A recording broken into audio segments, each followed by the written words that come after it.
The 952nd edition of the MMA Gambling Podcast on the Sports Gambling Podcast Network is brought to you by Underdog. Underdog is hooking up new customers. Play just $5 and get $100 in bonus funds when you sign up with promo code MMA SGPN.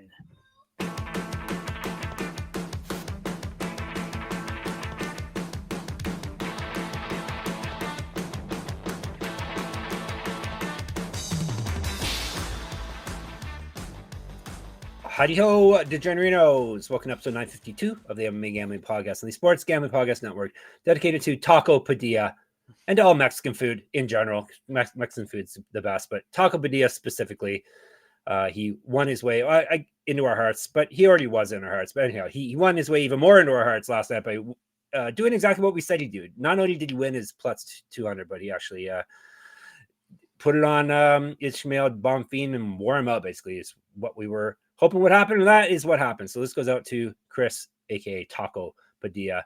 Hopefully all of you were tailing us on that play and on the other dogs that we hit last night, because it was a good night at UFC Vegas 111. None of the fights looked fishy. Wasn't really too much controversy. People want to make the main event a controversy, but whatever. Did I introduce myself? I'm Baby Goose Chef Fox. With me, Daniel Gumby Vreeland. And more importantly, I beat Dan by $5. Did you? Oh my God. Yeah, take that. We both went 7-4. We both made 180 plus if we bet $100 blindly on every fight. So good night, right? Yeah, it's a good night. Yeah. I will also quickly just say that the big bummer of that fight card it is just how vindictive the UFC decides to be at anybody who has the audacity to ask for money on air, because there were some really superlative knockouts on that card. Obviously, Taco Padilla had a big moment there too. And I don't know, did you see the performance bonus awards? They went four bonuses, no fight of the nights. And the two guys who openly asked for a finish bonus are the only two finishes who did not get a performance bonus. Earl Smedich, who said he wanted to do so. He wanted it for the respect, not for the cash. Okay, well. And they decided to not respect him or give him cash. And then Taco Padilla, who said he needed the money to get his mom out of a trailer. And the UFC thought that was funny and did not pay him either. It's, don't get me wrong. Like, I understand that it makes them look bad, but also just add a generic finish bonus then. Just, you know what I mean? Like, And it's not like these two guys who asked for it had, bad performance. They looked bad until they got the knockout. They looked great the whole time. Like Earl Smedich, I'm not sure he took a punch from Muslim Salikov. Like, he looked amazing. And somehow they're the two who gets left off. It's kind of a bummer, man. But in another way, I like it because I hate when to hear fighters grovel. Well, I don't like when they do it either, but it's a necessity, is it not? Like, it's sad that it's true. Oh yeah, for sure. Yeah, and they wonder why there's a gambling, possibly a gambling issue. But yeah, good night. I would be remiss to forget saying this. I also hit my dog, and I also hit my prop of the week. I Gomez decision, which I thought was pretty easy, but I got it for plus money. So boom, there you go. So good night for a non-important UFC fight night. I guess we figured out that the better of the bomb themes is actually maybe a legit fighter, right? He looked good. No grappling at all. He got a knockout. In who knows how that fight would have shook out if it went a little bit deeper. I don't know if Brown was going to find his range or what, but I mean the knockout was legit. So I don't know how. I don't know that I'm necessarily sold on him as a top 10 guy, but yeah, he beat a fellow top 20 guy. That's good for him. There you go. Gumby's still not on the bomb theme trade, so there you go. You got off it. We were on it originally. Oh, right? I was huge on him when they both came to Contender Series. I was like, sign me up for these guys. And then slowly, there's just something that feels like it's missing. And it seems wrong to say this following a vicious knockout victory, but it feels like which is what he doesn't do. Also. Almost like the killer instinct just doesn't seem like it's always there. He turns it on when he needs it, I guess, which is maybe what's working, but it feels like he could just go get it sometimes and he doesn't. So, I don't know. Maybe he'll win me back over. we shall see what's next for Gabriel Bonfim. Maybe he can win Gumby Vreeland over. All right, we're going to win you over with some winning LFA 222 plays. After a reminder, college basketball is back on, which means it's time. If you haven't already, make sure you subscribe to the College Experience to catch their daily podcasts and download the SGPN app for free college basketball picks. One of the only shows on the network that has more episodes than Gumby and I do at this point. So the college one and the mothership may be the only two that are up in the thousands. So there you go. All right, LFA 222. How was LFA 221? I see my fellow Canadian came through in the main event for you, right? Yeah, we cleaned house, obviously, because we hit. She got up to 235 at fight time. Yeah, wow. For a champion too, crazy. And I get it. Like, she lost, and I said it on the show, right? She lost on Contender Series. People hating on her because it was a vicious knockout, and but then she beat Cheyenne Bowers right after that. And she beat Borisova before that. She's an absolute beast. And for some reason, people just doubt her. And she went in there and she out-grappled the Brazilian in Brazil. Super fun fight, back and forth. I overall, good night. We're up to that win put us at 49.7. That's betting one blind unit on every money line of every fight that we break down on the non-UFC fights. And we're almost at 50 units, which would be about 10 above where we finished last year. So fantastic. Yeah, and we still got a month and a half of action. And we still have Fury today. Well, we're recording. Oh yeah, that's Fury right. Goes there. So maybe some big winners there. If Sean King cashes for me there, he'll be the first fight, I think, because two of our fights we broke down for that episode did get canceled. But if Sean King wins, we'll at least be over 50 for like a split second. Fantastic. All right, let's try to get over it some more at LFA 222. Pires versus Belakh. Is this the one you're going to? Yeah, I'll be there. So if you see Gumby there, it's not an illusion. You can just shout me out. Yep. My wife will probably hate that, but that's cool. Shout me out and get her mad about it. Your wife likes going to these things, though, right? She does like going to fights. She's always I don't think she'd like if people shouted at me, but yeah, she likes being there. She doesn't like being married to a celebrity like Gumby. Oh yeah. Mashantucket, Connecticut, which is a very perfect name for that part of the world. You have a bunch of tuckets and whatnot. Yes. So Pires versus Belakh, Friday, 7 p.m. start time. Make sure you get there on time at the Foxwoods Resort Casino. Have you been to this venue before? Yes, many times. Yeah, just a classic run-of-the-mill casino, or is there anything special about it? I mean, they had UFC fights at this casino. This is where I saw Jacare versus Gegard Mousasi. Headline. Who's Jacare? Who's that? Who's our friend from YouTube is the Jacare slander is back. I hope he's on patrol. For the record, once again, I wasn't saying I don't remember Jacare. I'm saying the youngsters watching our show. He doesn't remember him at all. Yeah, for sure. I don't remember much, but I do remember him. All right, 12 fights. Gumby's going to see it. You're one of those people that show up for the first fight before the prelims. Yeah, yes. Exactly. Yeah, you're not one of those people that come just for the main card. All right. Nope. We are breaking down as per usual the 5 fights Gumby likes the best here, and then we'll have plenty to choose from for lightning round. No odds yet for LFA, but LFA odds are widely available and they jump pretty early, so you shouldn't have to wait much longer for that. We're going to start with the main card fight. It's lightweight. Nathan Ghareeb, someone we've spoken of before. Josh Hervey. They're both from the United States. 155. We got a lot of fun nicknames coming up over the next few episodes. This week is going to be a good week for nicknames. It's going to be a plethora of nicknames for me to choose from. My cup runneth over of nicknames. We're starting with Hook on Hervey, which is a decent nickname. 8-3-1, 3 knockouts, 5 submissions. He's been submitted 3 times. He owes his rounds. This is his LFA debut. He has lost 2 straight and won 1 of 4. So not exactly what you want to roll. You want to be coming on into the big time here. Past 2 losses, both via submission. He's not fought in a year and a half, May 2024. He's not won since November 2021. He's a regional champ. He's fed at 145, 2 inches taller than Ghareeb. Nasty Nathan Ghareeb, 12-3, 6 knockouts, 2 submissions. He's been knocked out once. 0-1 in LFA. He's won 3 straight and 6 of 7. Multiple regional championships on his mantle. Correct. Get our shirts, get our merch. Holidays are coming. sportsgamblingpodcast.com/store. 0-1 to Bellator, RIP.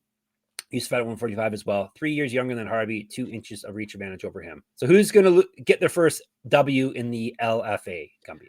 Nathan Ghareeb. And I think he's going to be a massive favorite here. My guess is in the, like, I don't know, I'll say like 350 kind of range here for Ghareeb. Okay.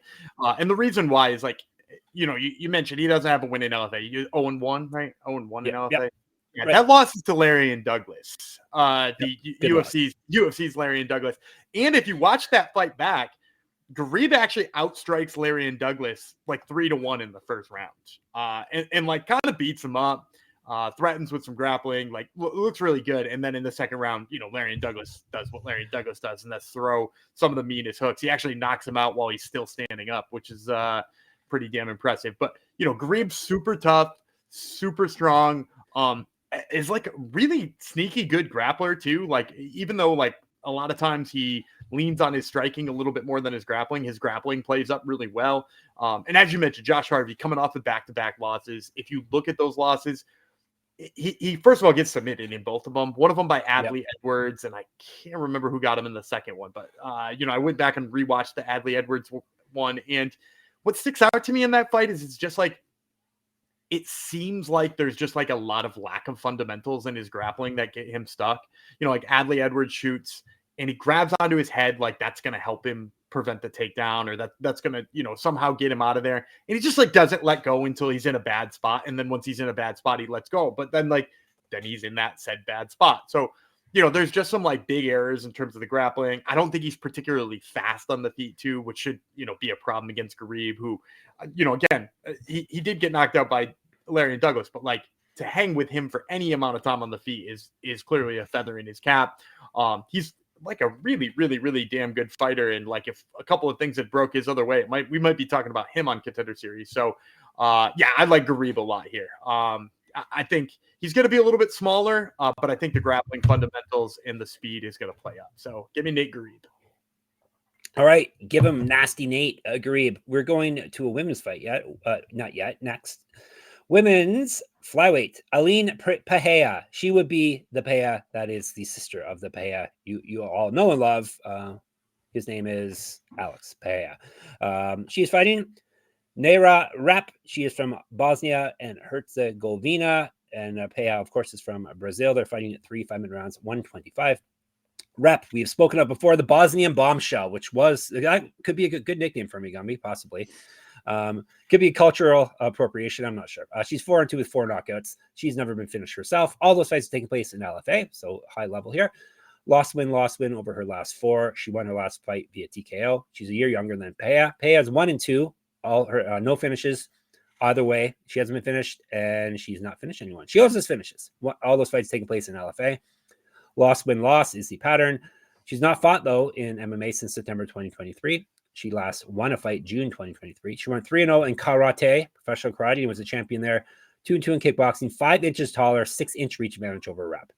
So it's going to be a striking battle. They're giving her a good matchup at least, right? I mean, I think they're trying to, but I still so I think Pereira is going to be a big favorite here, right? Like she's got to be. She's 1-2 in MMA, which looks terrible, but like she's still carrying that Pereira name. She won 3 karate combat fights. Repp is, her record's good, but it's not great, right? Like, what did you just say? 6-2? 4-2. 4-2. Okay, so even a little bit worse. She is coming off of that absolutely savage knockout in her last fight, though, where she did you pick her? Face planted. Can't remember if you picked her. I don't think we broke down her fight in the last one. I might have used her as a lightning round pick. Yeah. Okay. And I remember the first time we broke her down was the first time we talked about Shannon Clark, because her versus Clark was one of her first losses. Actually, I think it was her first loss. But yeah, I'm going to go Repp here. I don't know how big the line will get because the 1-2 record is bad. But like I said, are people going to weigh the 3-0 in karate combat? Who knows? But in karate combat, she doesn't have to worry about the clinch. She doesn't have to worry about, right. Kind of being taken down, right? Like I think in karate combat, you can get taken down if somebody catches your kick. It's a weird rule set. I've tried to watch it. I can't get into it. I understand that other people can. I'm not shaming you for getting into it. But like, we don't kink shame here. If karate combat's your kink, then so be it. Yeah. So for Pereira though, like, watch the 2 losses she's got in MMA. And granted, one is to Cheyenne Bowers, so I'm not knocking that one. But like, both of those fights, she got held against the cage for long periods of time and kind of got gassed out and could get grappled. And like, yeah, I know Repp is a striker and has been sleeping people with the hands, but like, she's also not an idiot. And like, will use all of the aspects of MMA at her disposal. Like, she'll use a takedown if she needs to. She'll grind if she needs to. And like, she's actually pretty damn good in the clinch against the cage. She went toe to toe with Shannon Clark like that for 3 full rounds, and she survived. She didn't win very much of those moments, but like, she was able to embrace that grind in a Shannon Clark fight. And like, Pereira's not really been able to do that against anybody. I mean, like, even look at her last karate combat fight. She did get one of her kicks caught and tripped and put on her back, and she didn't look like she had any clue of what to do there still. Like, I don't mean to hate on her entirely here, because she is like a violent striker and she's long as hell, but like, she's hittable. She's easy to clinch with. She's pretty much everything that when people were picking against Alex Pereira, they were like, oh, but like, do we know what his grappling looks like? And then like, he's fine at defending takedowns. Do we know what his jiu-jitsu? Yeah, he's fine at defending submissions. Do we know what his clinch work is? Yeah, it's good too. All of those questions that you ask, those are the problems with this Pereira. Like, she's not yet figured those things out. It's cost her 2 of her 3 professional fights, and then she went to an organization that pretty much just got her striking matches. So I don't like her again in an MMA match until she's shown me that she can sort of iron those out. So I'm going to take Nejra Repp. Who knows how high this line will get? Maybe just wait until it gets closer and closer, because I bet the money comes in on Pereira. Yeah, especially if they see the weigh-in and they see her almost half a foot taller, different weight class it looks like. Yeah, you got to be concerned that she hasn't fought MMA in over 2 years too, and she had holes to begin with, so that's got to be a bit of concern her, especially if you're going to get her for favorite money. She is 64% on Tapology for Pereira. So that's nuts. For what? Yeah. What has she shown in an MMA fight that makes you say like, yes, definitely her? Her last name's Pereira. Yeah. And she looks like her brother. That may be. She does look a lot like her brother. Yep. All right. Before we get you some more winners, we just got you a dog, which is nice. Let me tell you about MyBookie. We're brought to you by MyBookie.ag. MyBookie's your place to bet on football and everything else. Their popularity is second to none. Their motto is bet on anything, anywhere, anytime, which is all of your mottos as well. Easy deposit, lightning fast payouts using crypto. They will have LFA lines there. If they don't already, they will very soon. So keep refreshing your page. And when you head to mybookie.ag, remember, sign up with our promo code. It helps the show out greatly if you can do that. MMASGPN for 100% bet back bonus up to $500 for new customers. So that's mybookie.ag, promo code MMASGPN. And Novig, we're also brought to you by Novig, Novig, all one word. Novig is America's #1 sports prediction market. Novig, you're getting the best prices. They got reduced juice. That's what we like to see. Novig is available in 35 plus states. Download the Novig app and get $50 when you spend $5 if you use our promo code SGPN. Get in on the action with Novig, promo code SGPN. Okay. We are moving on up the card. We have a Ferreira. We got Pereiras. So we got a lot of people with similar names on this card. Gumby had 2 Pereiras or 2 Ferreiras. You had 2 Ferreiras and no Pereiras, or 2 Pereiras and no Ferreiras? I think I made a copy paste error when I was making the little bumpers. We're good now. He had too many Ferreiras or Pereiras. Regivaldo Carvalho. He's got a Carvalho on there. He's from Brazil. He's fighting Gustavo Pintos. He is from, I believe, Argentina. No, Uruguay, excuse me. Not even close. 3 5-minute rounds at featherweight. I'll tell you about Pintos first. El Plena is the nickname, which is the what, Gumby? Plena. The Plena. I don't know the answer to that. The full is what Google Translator says. We're probably losing something in the translation there. I think perhaps, yeah. The full is 9-0 with 7. That could be a good nickname too. See, I told you this is we got some fantastic episodes this week. All right, the full is 9-0 with 7 knockouts. This is his LFA debut. He's won 3 straight via TKO. He has got multiple regional championships on his mantle. Correct. Get our shirts, get our merch, sportsgamblingpockets.com/store. one of his multiple regional championships are from what promotion, Gumby? He just won it in his last fight. Yeah, Samurai Fight House. Samurai Fight House. Could we be hitting Samurai Fight House season soon? Who's to say? Next month, things are going to get dire. Those early January episodes are dicey. Yes. He's fighting 155. He's an inch taller than Carvalho. Carvalho is Black Cat. 11-5, 5 knockouts, 5 submissions. He's been knocked out twice, submitted 3 times. He owes his rounds. 0-1 in LFA, 5-1 over his last 6. He won his last bout via submission. 2-0 in Bellator. RIP Bellator. He's a regional champ. Used fight at 155. 2014 pro MMA debut. 2 years younger than Pintos. I'm gonna go Carvalho, and I think he's gonna be an underdog here. I'm gonna say like plus 185 on him. I know Pintos has got the undefeated record. I think that should help. Carvalho was the CES champion, right, for a little while, if I'm not mistaken. Yeah, I think so. That's the regional championship you spoke of. And look, like if I'm going back and watching Carvalho's fights and looking at who he's lost to, and granted, he's got some recent losses in there. It's like pretty much just dudes who can out wrestle him.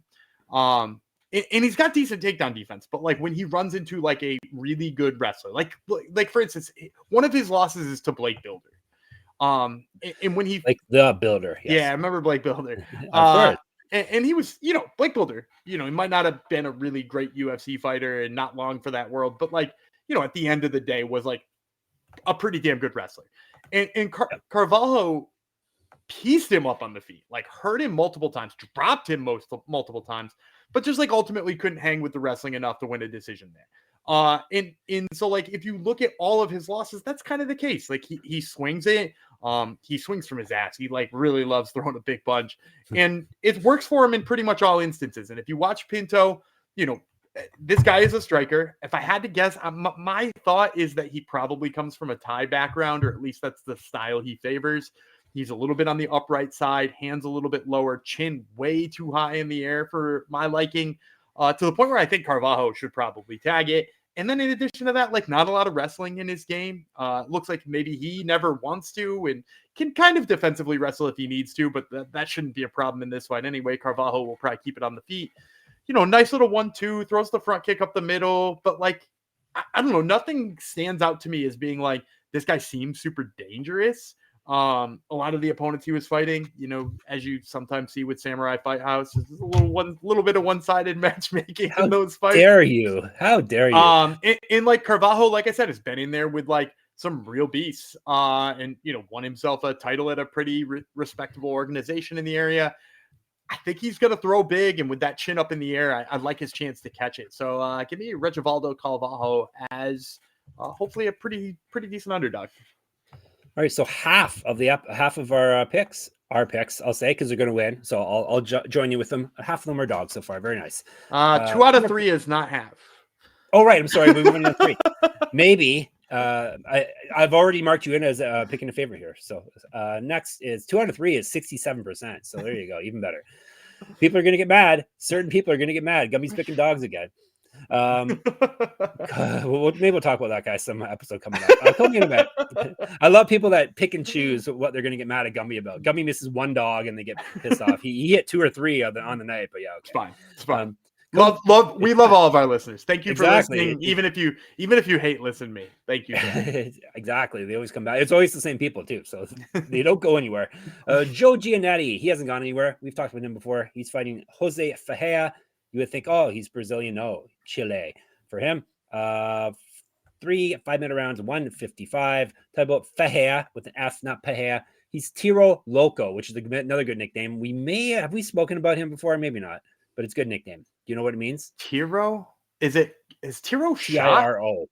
Yes. Crazy shot. Oh, is okay. Nickname. That's a good name, right? Yeah. 13-2 with 1 no contest, 5 knockouts, 5 submissions. He's been knocked out twice. 1 no in LFA. Lost win over his last 4. TKO win in his last bout. Multiple regional championships on his mantle. Correct. Get our shirts, get our merch, sportsgamblingpodcast.com/store. Use fight at 135 and 145, 3 years younger than Giannetti. Skeletor. Good nickname for him. Not so much for me. I'm not stealing that one. I'm more of a He-Man than Skeletor. Masters of the Universe. I guess that was well before your time, right? He-Man? Yes, correct. Yes, that was like my middle brother was in the He-Man, so that was like early 80s we're talking. He's 17-7-1, 7 knockouts, 8 submissions. He's been submitted once. That makes him very durable for a guy who's just a skeleton. 1-2 in LFA, loss. over his last 3, 3-3 over his last 6. Multiple regional championships on his mantle. Correct. Get our shirts, get our merch, sportsgamblingpodcast.com/store. Last time, I'm going to say that. 0-1 in the UFC, 0-2, no, sorry, 2-0 in the Ultimate Fighter, and then he lost in the finale on the UFC. Usually they keep guys around, even if they lose the finale. Yeah, but do you remember what that fight looked like? No. I'm pretty sure the UFC blackballed him after that fight because of how it looked. He didn't try to grapple. He was trying to show off his hands against Mike Trizano, and probably could have just grappled and submitted Mike Trizano in 10 seconds. And instead lost a decision he thought he was winning. Well, Dana has trained people to do stuff like that, though. That's the problem. He wants you to just bleed. Giannetti, 1-0 karate, pro karate, 3 inches taller than Faye, a 2-inch reach advantage. So look, you could sense the frustration in my voice already when I was talking about his fight with Mike Trizano, because this is the thing with Joe Giannetti. And I don't know how this fight's going to be lined, because on one hand, Joe Giannetti, former UFC fighter, looked amazing on The Ultimate Fighter, has had moments on regional fights where he looks just like an absolute killer and like a must sign back to the UFC. And other times he looks uninspired, like he's, I don't know if it's like he doesn't have a game plan or he just doesn't trust what he was supposed to be setting out to do. I mean, he had no answer for the takedowns and grappling of Dakota Bush in his last fight. But like, yeah, Dakota Harry Bush. But the thing is like when he's good, he's so good.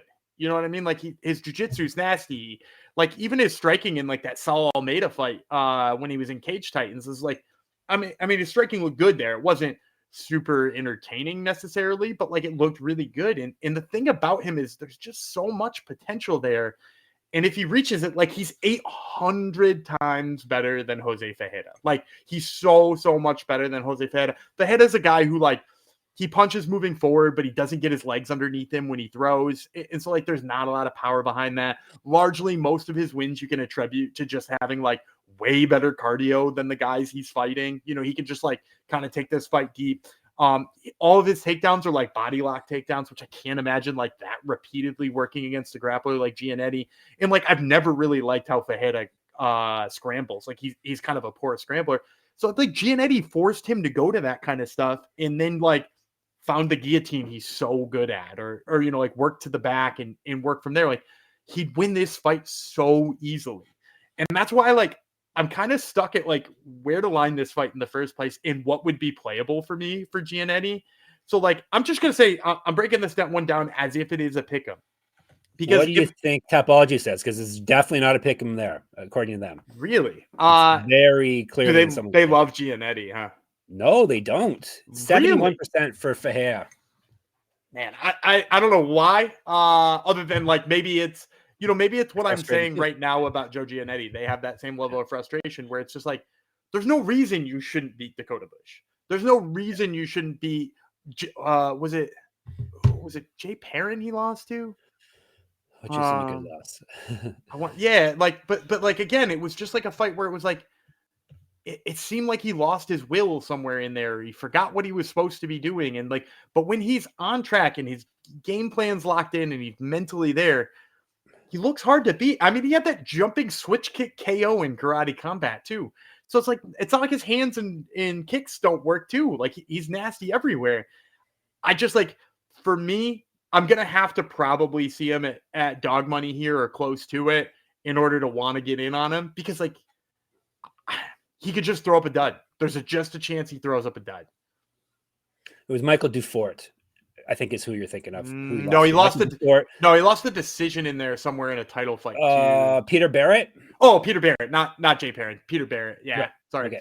Jay Perrin's much too small to be fighting Joe Giannetti. That's a bantamweight. I don't know what I was thinking. So you're picking Ferreira?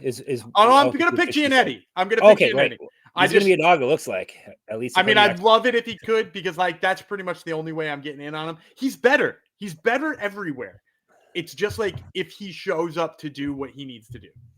Yep. Talent's usually enough on the regional scene, so we'll see. But you know, this is a higher level of regional as well. So right. All right, it's not like he's lost a heck of a lot recently too, but I know he's thrown up. But they're like the losses are just so uninspired.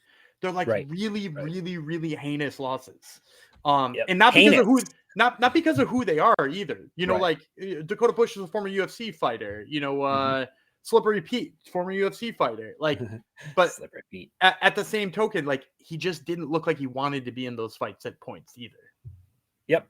Not something you want to bet a lot of money on, especially if it's not a dog. So we shall wait and see until the lines drop officially. All right. Hopefully that is an underdog. So you're what, 3 of 4 it seems at this point, which is perfect because we're talking about underdog fantasy right now. Underdog is your home for pick'em entries where you can win up to 5,000 times your entry. This is where I put Gumby on the spot. He shows you that he's good at every sport. He's going to give you a pick outside of MMA, probably. Yeah, I've been doing real nice in the world of basketball, and we'll kick it to the Celtics playing at 6:00 on Sunday. So get out to the window quickly on this one, or else you won't get that underdog entry in. And I'm going to take the higher than on Jaylen Brown's points. For some reason, they just won't adjust his points total any higher. And he's the only guy on that Celtics team that can score.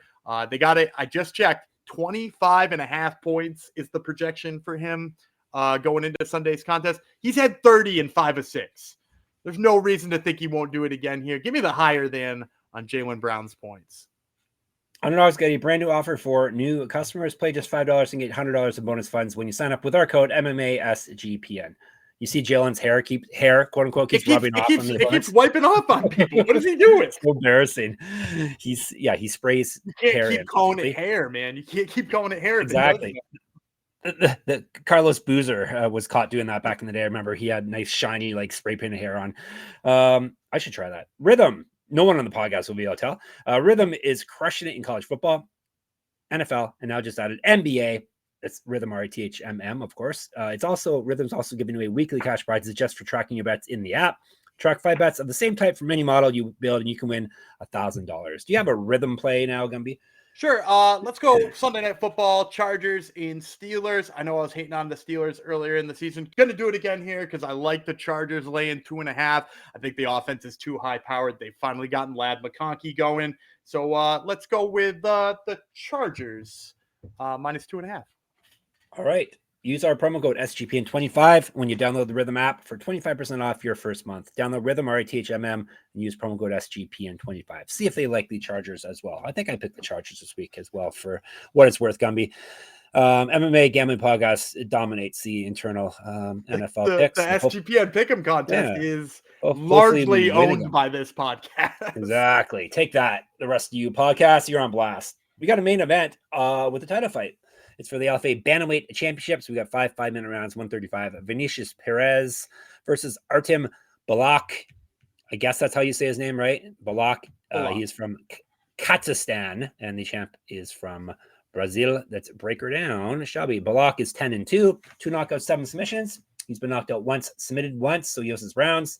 This is his LFA debut, walking right in on a championship fight here. 4-1 over his last 5. TKO win in his last bout. He's not fought in like a year and a half, even more, almost 2 years, January 2024. He last lost June 2023, 2-1 in 1 championship. So that explains why he can come off a big layoff and debut in a title fight, because that is the biggest promotion of all time. He's fight at 145. He's 2 inches taller than Perez, 6-inch reach advantage. So massive reach advantage there. The bad boy killer, Gumby. So either he's a bad boy and he kills, or he kills bad boys, one or the other. 11-1 with 1 no contest, 1 knockout, 5 submissions. He's been submitted once. 5-0 with 1 no contest in LFA. He is the current champ. This is his first title defense. He's won 3 straight, all via finish, and he's gone 10-0 with 1 no contest over his last 11. Very nice roll. He's not lost since April 2019. His only career loss. Used to fight at 125 and 145. Yeah, I'm going to go with Pires. I think he's going to be a favorite. I don't think it'll blow up, though, with a name like Belakh and being from that part of the world. You know, typically the books like those guys on the regional scene. And, you know, he's looked pretty good. You know, you want to watch his I think it was his lone loss in one was to Kwan Il, right? And, you know, in that fight, it was pretty clear. He's got a big blast double. Il just kept getting up and finding a way to, like, making him box. And like, you're like, oh, okay, well, this guy is really good at jiu-jitsu and he's really good at wrestling, and perhaps that could give Pires some trouble. But then, like, roll back a couple of fights in his batch, and, like, there are just some moments where I really don't like what I've seen out of Belakh. Like, for instance, he fought Leandro Issa. You remember Leandro Issa? Yep. Yeah, he's been around the block. He's like 40 years old when he fights Belakh in 1FC, right? And every single thing that happens early in that fight is a body lock takedown for Leandro Issa. Belakh tries to just like power himself over, heavy hips and trying to turn the position over. He gets it once or twice, but like Leandro Issa winds up with a ton of top control in that fight early on, and winds up losing the fight via decision. But like we see that body lock takedowns work on this guy, and his offensive wrestling so vastly outweighs his defensive wrestling that like it's possibly an issue for him. And then we go look at Pires's last dozen wins. It's all body lock takedowns to his jiu-jitsu. And his jiu-jitsu is nasty. It's better than Belakh's. Positionally, he's really sharp. He doesn't try to power things. He just puts the levers in the right places. And, he already is using the type of takedowns that we've seen work on Belakh. In terms of the striking, Belakh kind of winds up enough on the strikes that he's got big power. But I think it's like a little obvious to the point where Pires should be able to avoid them. Pires is a little bit more of like poke and prod you and set up his body locks. So, like, I don't really think he's going to let this fight be too much of a striking fight early on. So, I think you're going to see Pires get to the takedowns. The body lock should work here, and he should take care of Belakh. So, give me Vinicius Pires. Okay, you are refusing to give us odds on a lot of these fights. I just said negative 170 up front. All right. I said negative 170. You just weren't listening. Right. I wasn't, it's true. All right. He's got 3 dogs and 2 faves, right? Hopefully. Maybe. I don't necessarily predict that Giannetti will come in as an underdog. I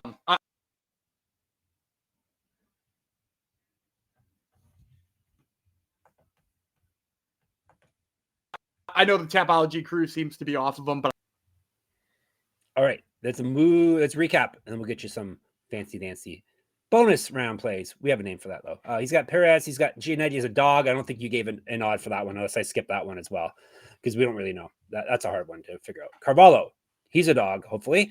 He's got Repp as a dog, and he's got Ghareeb as a favorite. Lightning round, Zach Ben Boom Powell. Lots to choose from. Gumby, go ahead. Yeah, I'm going to go way down on the card for the first one. I'm going to take Georgi Kverchishvili, who's a nice. He's Georgian?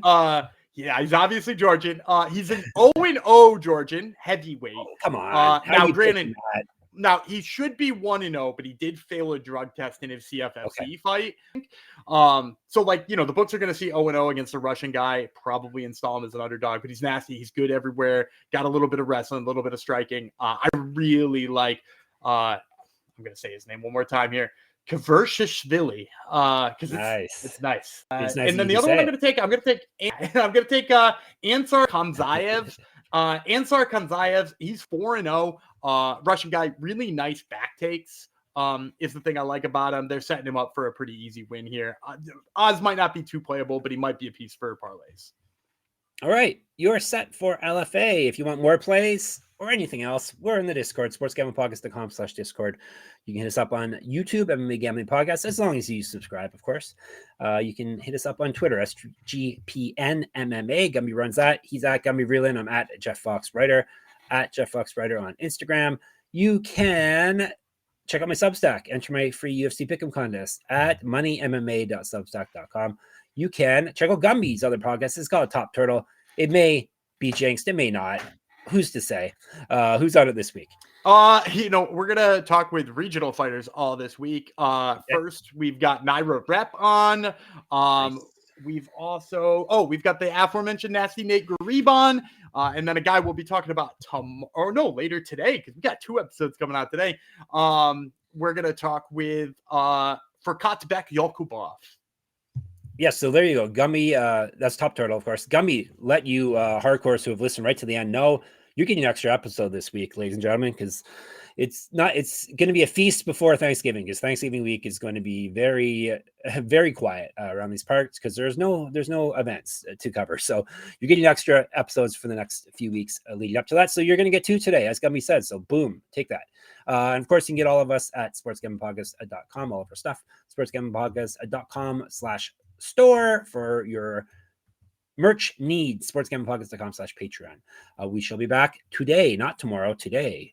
People are going to get very excited when they see this. It'll be, I already changed my name on the old on the screen there. I am the full Jeff Fox. I'm not full. I've not eaten yet today, but still, usually I am the full Jeff Fox. He is the What should your name be? The Massachusetts bombshell, Gumby Vreeland. We'll talk to you in a couple minutes. Bye.